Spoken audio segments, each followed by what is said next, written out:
Hey everyone, welcome back to Vegan Theology episode 5. How's it going, Yay. Sarah? Oh, so good. I'm so excited to be back and continue our dialogue. How Yeah. are you today, Kevin? Doing well. It's a beautiful day out, so Beautiful fall day. yeah. Yes, It's awesome. I like the fall days that feel like summer days. Yeah. 100%. With it, Yeah. with the added glory of golden leaves and Yeah. beautiful. Very nice.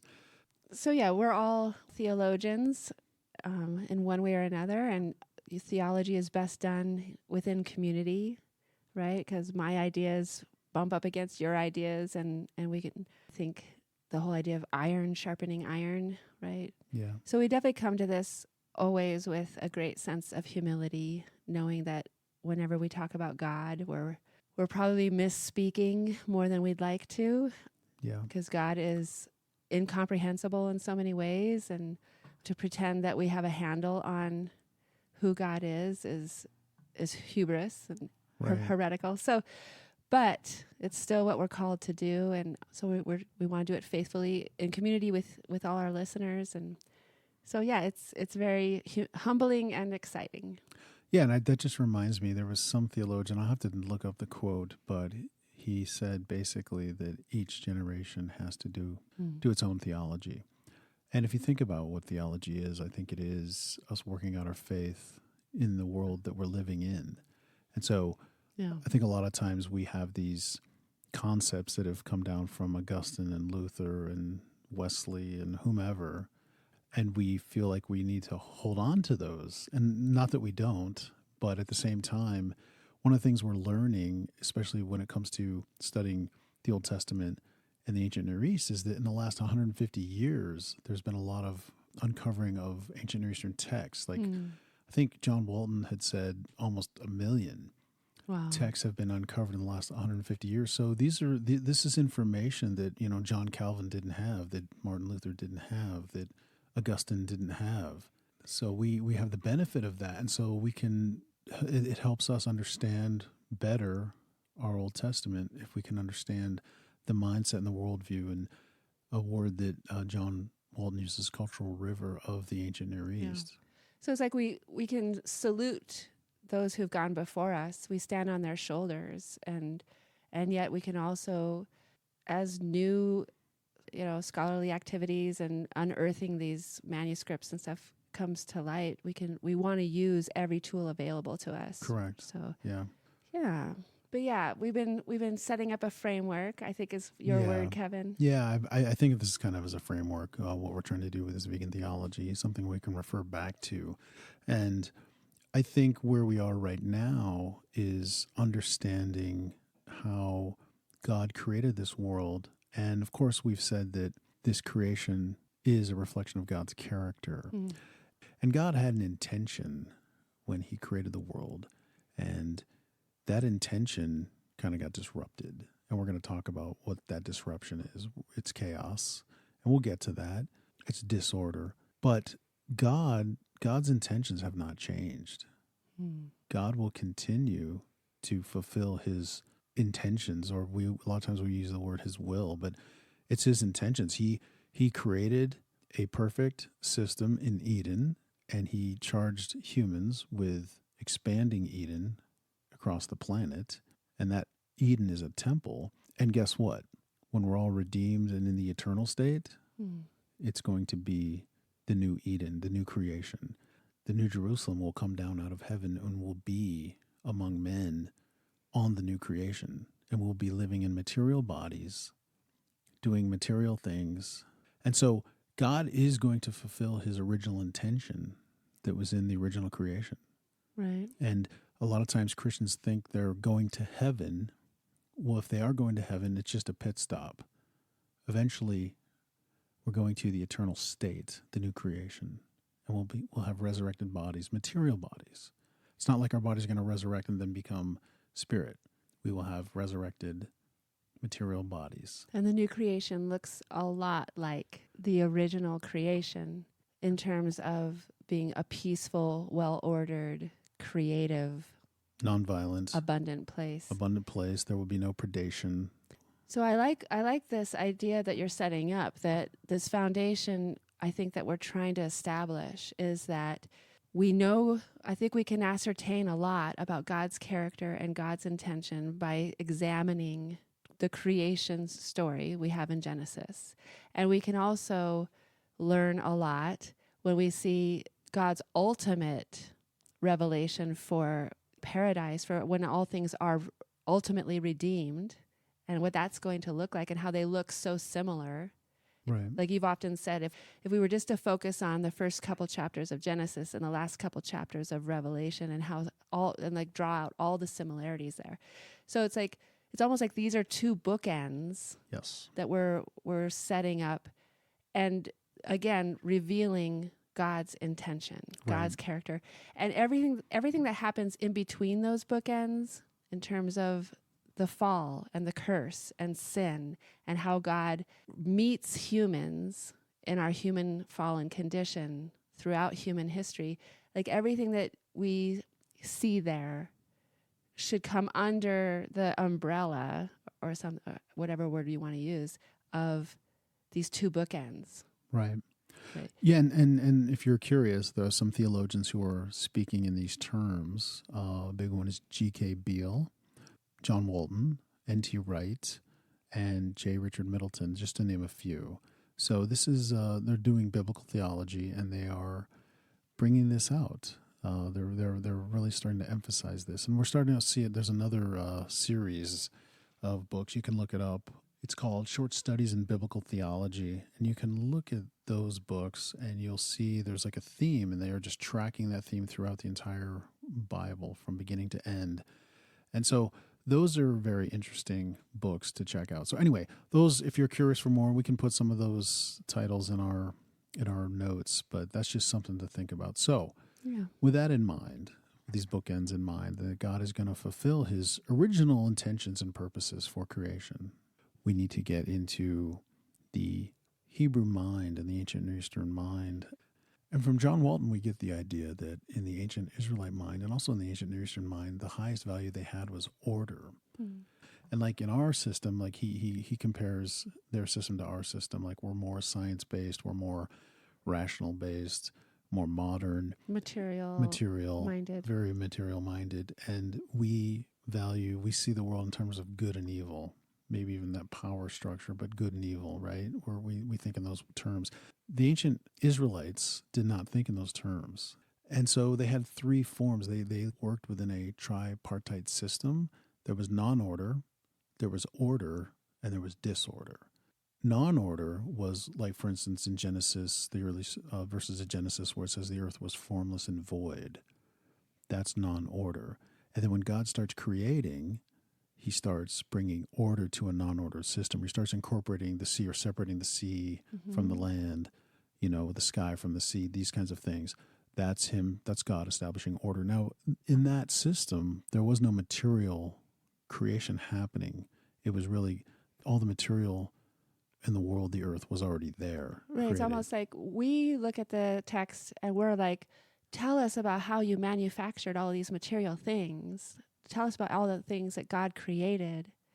And that's fine. That's a fine story to tell. It's just that's actually not what the Genesis story is telling. It's Right. far more interested in tell us about why these things are put in where Right. they are, and what is their function, what is their purpose, how did you set this up to function Right. in a well-ordered system. Right. I think it's one of the things he says is that, Genesis is not a science book, and the ancient Israelites were not interested in material processes or mechanisms. They were interested in agency, and they were interested in who was setting this world up, God. And yeah, like you said, function. For them, something existed if it had a purpose. Right. And if it had meaning. And so, right. And so God sets up this perfect system, this ordered system. And then the other category is disorder. And so disorder would be, for instance, the fall, when the serpent came into the garden and disrupted. He was a disruptive force. He was a disorderly force. Mm-hmm. And so he brought disorder to the system. And so disorder assumes that order exists. Okay. Yeah, So it's very interesting. Like once you start thinking in this paradigm, like, oh, the ancient Near Eastern person was concerned with order and God's version of order, which kind of makes you think like, wow, the ancient person maybe felt like this is a really chaotic world, and they were looking for answers to like what is God's intended orderliness. right. You know, And also, this isn't to say that God did not create the material universe. yeah, He did. But Genesis 1 is not talking about that. If that makes any sense. We're not saying God did not create the world. hmm. We believe that. It's just Genesis 1 is not talking about material mechanisms and material processes and the material world. It's for the ancient Near Eastern, for the ancient Israelites to understand their purpose and the purpose of their creation. Everything had a function, and that's how they saw the world. Something existed if it was in a functioning system, if it was working within a functioning system. Things outside of that system didn't exist for them. So, like, if the sea was outside the system, or the desert, or darkness, it kind of didn't exist. So darkness for them is non-order, Or chaos. It falls, yeah. yeah, it's some kind of a chaotic thing. Which is kind of interesting. The way Genesis is written, at the end of every day, it says, and there was evening and there was morning Right. the first day. There was evening, there was morning the second day. No, exactly. And interestingly, when I was in college, I came across a book by a physicist. He's also Jewish. His name is Gerald Schroeder, and the book was called Genesis and the Big Bang. And it's interesting. He quotes one of the early Jewish translations. It's called the Onkelos translation. It's actually called the Onkelos Targum, which is a translation. And listen to the way it translates Genesis 1:31. Mm-hmm. And God saw everything that he had made, and behold, it was a unified order. And so this is an early Jewish translation from the first century, and it was written in Aramaic, and it's one of the standard texts of the Jewish people of the Torah. Yeah, and one of the things he says in this book, the Hebrew word for evening is erev. This is the literal meaning of the word, although the root of erev carries with it implications far beyond that of a setting sun. What is the visual sensation of evening? Darkness begins. Objects become obscure, blurred. The root of erev means just that, mixed up, stirred together, disorderly. The Hebrew word for morning is boker. Its meaning is quite the opposite of erev. Morning brings the first light. Objects, visually mingled by the dark of night, become distinct entities, and this is the root meaning of boker, discernible, able to be distinguished, orderly. And so it's interesting when you look at the creation account, we don't think of our day as, we don't speak of it in terms of evening, morning. Right. That's not how we talk about our day. But in the Genesis account, after each day, it says evening, morning, the first day, Yeah. evening, morning, the second day. And there's this refrain with each day. And it's almost like God created, and then there's this refrain of going from disorder to order. Right. Day one, da-da-da, on and on. So chaos. There was chaos and there was order the first day. There was Right. chaos. And that just reminds me, to this day, Jewish people start their Sabbath at sundown right, on Friday night. And then they go through the night, and then they celebrate Sabbath all day long. And then it ends at sundown Saturday night. right, So it's almost like they still kind of measure time, or they still, to some degree, think about time in those terms, like Right. evening to morning, chaos to order. right. Order being a big thing in the ancient Israelite mind, we see God giving functions to the planets, to the earth, to animals, to Right. humans. And so, for instance, I'm just going to read from Genesis 1:14. And God said, "Let there be lights in the expanse of the heavens to separate the day from the night, and let them be for signs and for seasons and for days and years, and let them be lights in the expanse of the heavens to give light upon the earth." And it was so.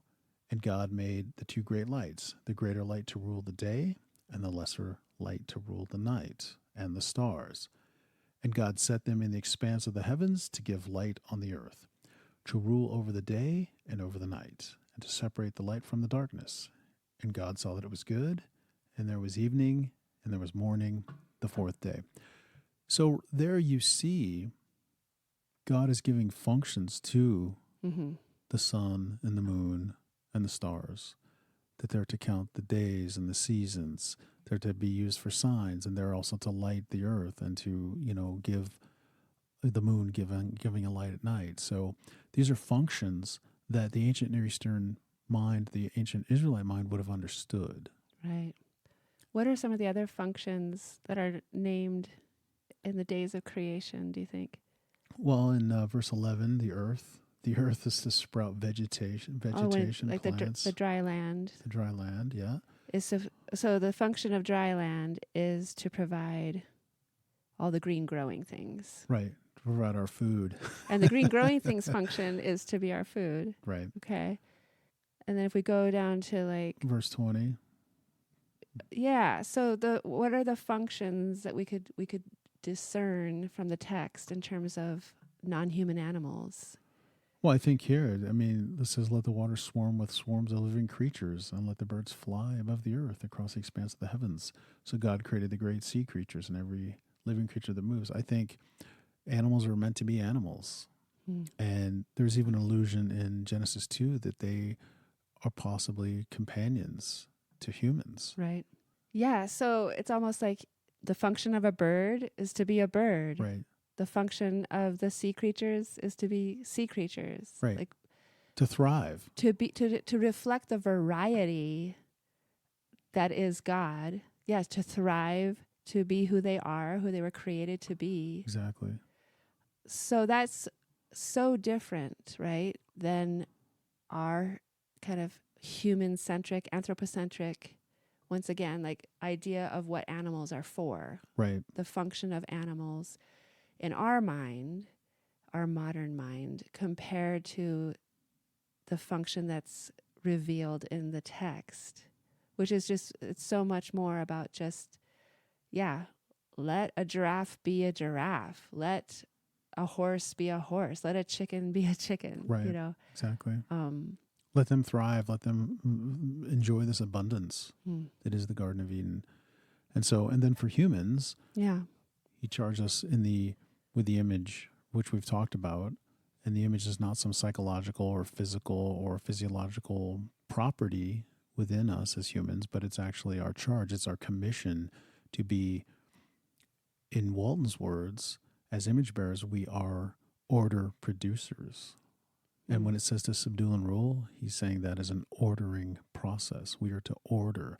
And if you think about Adam, when God brought the animals to him, Adam named the animals. He was ordering creation. So he was a co-creator in the process. God had created the universe or ordered it in such a way, setting the day and the night and giving functions to the earth and to the planets and to the animals. But then Adam creative ordering process was to name the animals. I think this is so cool and exciting. It's just it's a different way of reading this text that actually from beginning Genesis 1:1 all the way through the end of Genesis 2, it's all about, if you're looking for this paradigm, which is God is ordering the chaos. God is bringing good order to the non-order. Right. God is giving all of creation a purpose, a function.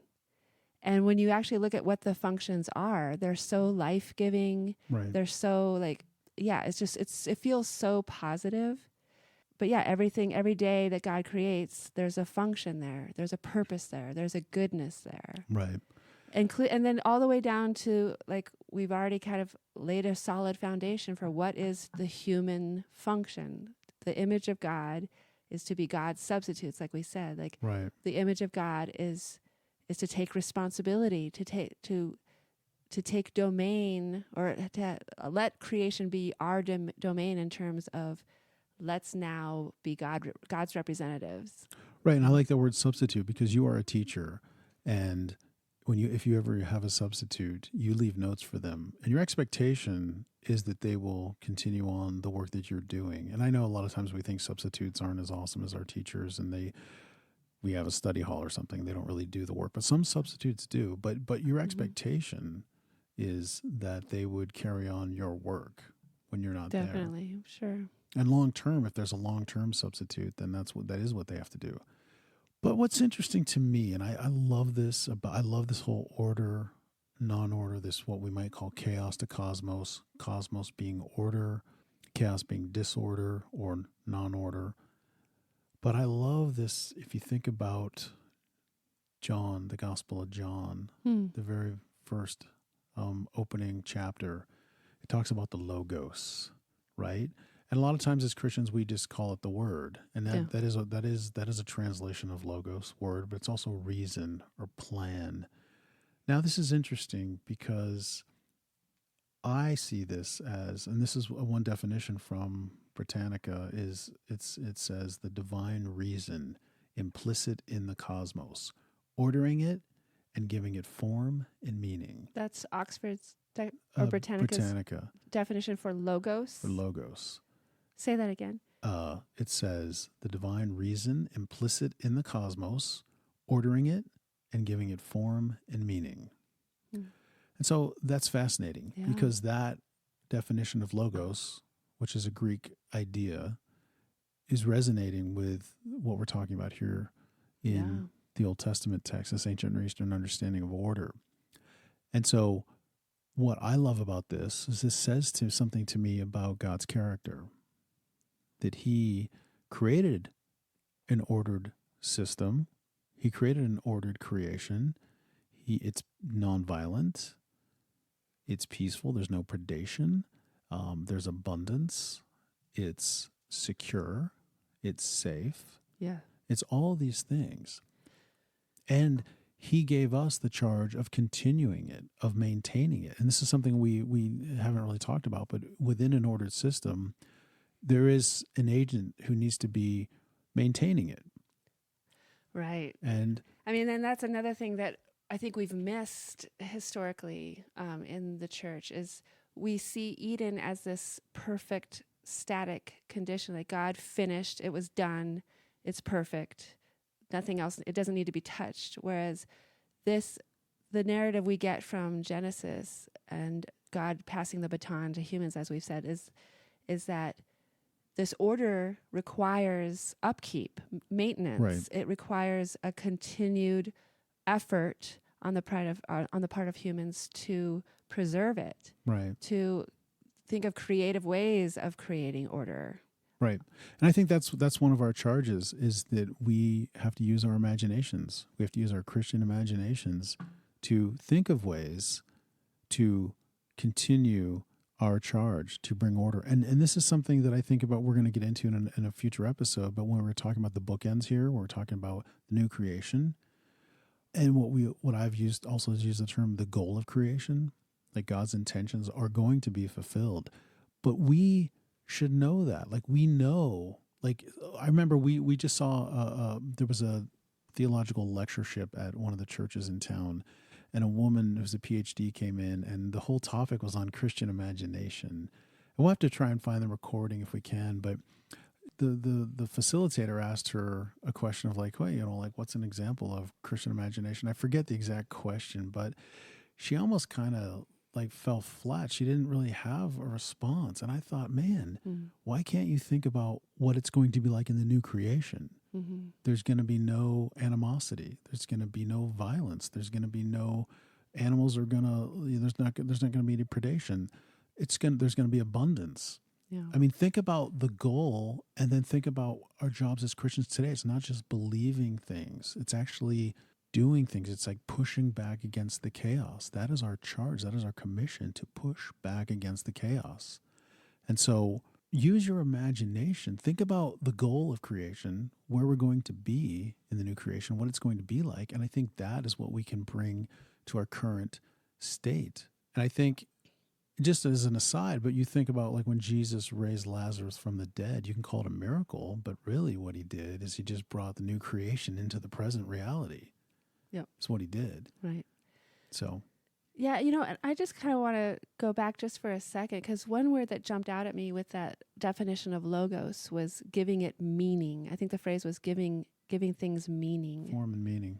I don't know. That's just such a striking word to me. And when we look at the function of non-human animals, just be who you're created to be, Right. thrive, like enjoy. Right. creation. Enjoy your life. It's such a reverent way of looking at all the creatures. Like, they have meaning. Logos brings meaning to all of God's creatures, right? Right. And I just think that's so beautiful. Yeah, I see logos as like the logic. It's basically divine logic. It's divine reason. It is the divine logic of the universe. It is the divine logic of creation. It's very powerful, and it's alive. I see it as alive. Yeah. Kind of what we're getting at here for the new creation, and for even Eden to be everything we're talking about, everything that it can be, a stable environment, a secure environment. That speaks to kind of the seventh day of creation, which we never really talk about. We always talk about the 6 days of creation as Christians, but John Walton was really pushing back on this, saying no, that the climax of creation is not humans. That's not the pinnacle of creation. The pinnacle of creation is actually the seventh day, when God rests. Because what it's saying is that God is coming into the temple, Eden being a temple, and he's coming and resting on his throne. And for him to be able to do that, he's taking rule, he's taking ownership. But it's also, what does it say about his creation? It says that everything's functioning properly. And everything's secure. Everything's secure and safe and stable. Within God's kingdom, yeah. 100%. So God's rest is actually God's reign. Yes. So when the ancient Near Eastern person read that, yeah, you're so right. When we tell the story of creation, when we're learning that, we're like, why would God need to rest? God doesn't get tired. What is this about? God took a nap. It's confusing to us. Right. And so we just gloss over it. Right. Which I think is kind of a theme of this podcast. It's so many scriptures like this one, or that have to do with animals throughout the Bible. They don't really fit into our theology, and so they're just ignored. They're glossed over. Right. We'll get back to it, I guess. Yeah. That's the idea or something. But. So this idea that, we see day 6 as the grand finale. Yay, humans are here. Ta-da. Right.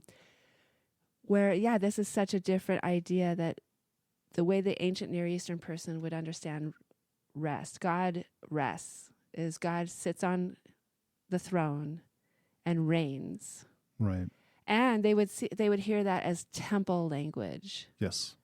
That Eden is God's temple, and God is reigning over the good creation that he brought order to. Right. And we're going to see the same thing when we get to the new creation. When you see the New Jerusalem come down, God's filling the temple of the new creation, which is, the temple is the new creation, and God's glory is emanating from him on his throne. And like when Jesus said, "Come to me and I will give you rest." Same idea. Like your life can be in shambles in this fallen world, but come to me and I will show you that I'm still on the throne. I'm still working towards redemption. I can still give you a new paradigm of the kingdom and give you rest. Like, I can give you rest for your unrest. Right. The unrest of this world, I have a solution for. Right. Kingdom rest.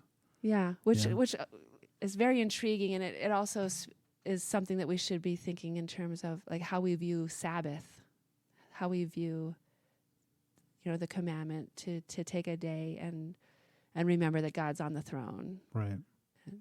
Yeah, very cool.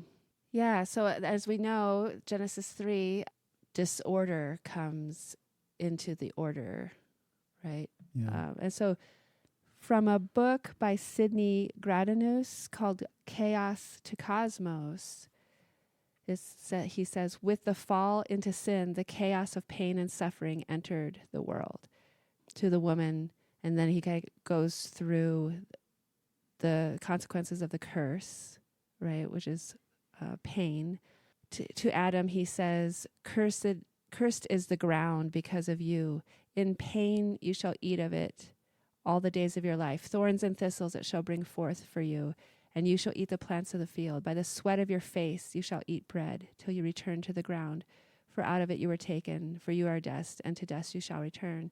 It's like what used to be a system of order and abundance, and the land's function was to bring forth green growing things in abundance for us and for the animals to eat. Now that's disorder has corrupted that. Correct. Yeah.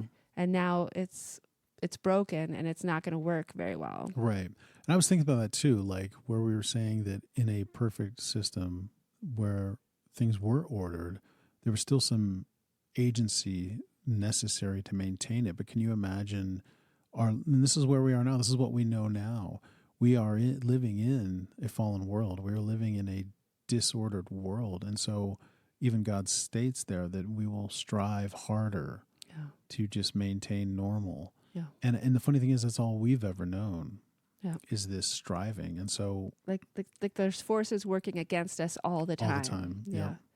Then God drove them out of paradise. They were to live east of Eden. Life had turned into a painful existence in a hostile, cursed world.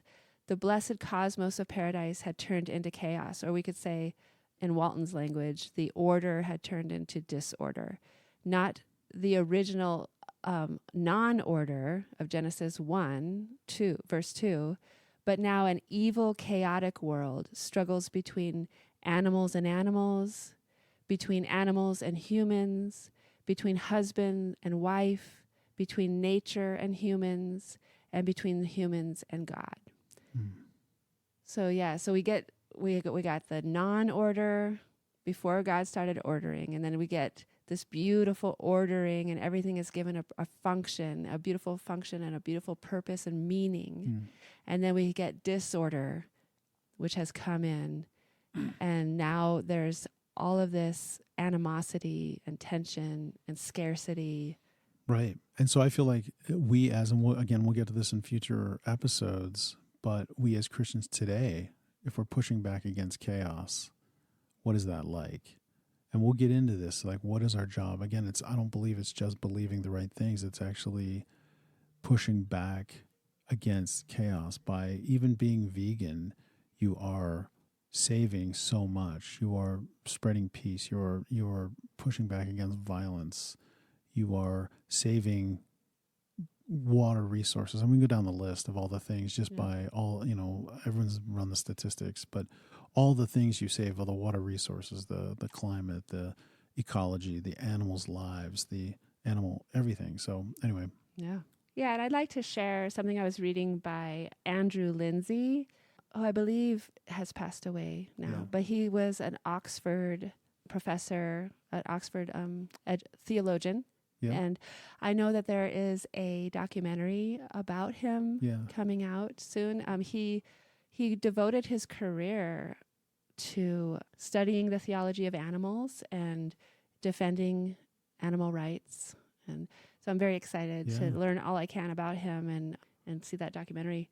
But it kind of lines up with what we were saying earlier about the function of humans. He has a chapter titled, this is from his book, Animal Theology, and he has a chapter that's entitled Humans as the Servant Species, which again is pretty groundbreaking, pretty unique to go from how we usually see humans as the pinnacle of creation and the kings of, and basically humans are the only species that God cares about, is kind of what I learned growing up in the church. But he says the uniqueness of humanity consists in its ability to become the servant species, to exercise its full humanity as co-participants and co-workers with God in the redemption of the world. And of course, he goes on and builds a case and talks about how God is a servant God, and the priests were servants to the people. And in a similar vein, like we should be willing to be the servants of creation. Right. So it's kind of taking us off the throne. Well, and I think one of the words that we translated last week was talking about service. Yeah, to care for, To care for. and to cultivate. Yeah, Yeah, to serve. Yep. right. So Yeah, so it's nice. It's nice that other people have come before us in this vein as well. right. And also in his book, he quotes 18th century theologian named Humphrey Primmett, who in 1776 wrote and published a work called Dissertation on the Duty of Mercy and the Sin of Cruelty to Brute Animals. And in that, Primmett writes, "We may pretend to what religion we please, but cruelty is atheism.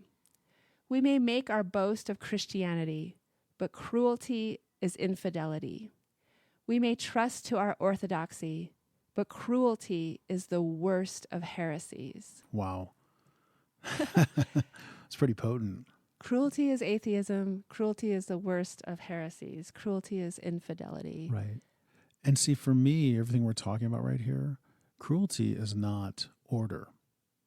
Cruelty is disorder, is disruptive. Or to take the logos where everything has meaning, we're basically saying certain things don't have meaning. Right. And so it's just fine to be cruel. Right. And you think about, in the dairy industry, when calves are taken from their mothers and the mother is looking for the calf and they're crying out to each other, that is disruptive. That is disruptive to that family. It's cruel. It's cruel and it's disruptive. And guess what?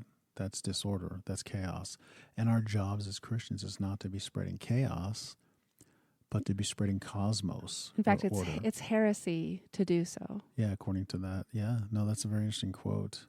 It also reminds me, I know that there's variations of the quote that basically says all of theology is either standing with the oppressed or standing with the oppressor. Right. Yeah, James Cone, I think. I think he said something like that. Yeah. You could say that about every political policy. Is it either standing with the oppressed or standing with the oppressor? Or every macro or micro decision we make in our lives, we could ask ourselves, am I standing with the oppressed or am I standing with the oppressor? And it just, if we wonder about God and God's will, we can look at Jesus, right? And who did Jesus always stand with? Right. Always stood with the oppressed. Consistently, over and over again. Right. Stood with the oppressed against the oppressors. Yeah, that's awesome. So, I think that's a great way to wrap up this show, that everything God ordered and gave meaning to and gave a purpose to, including humans, and our purpose is to continue that kind of order. Right. The way he would do it. Right. The way God would do it, in a godly way. With divine logic and divine reason. And that's just it. With this image that we bear, the image of God, we are to be order producers, and we are to be pushing back against chaos. Pushing back against cruelty. Yep. Yeah. All of it. Cool. So, yeah. Well, thanks for listening. Thanks for joining us on this conversation, Yeah. and have a great day. See you next time.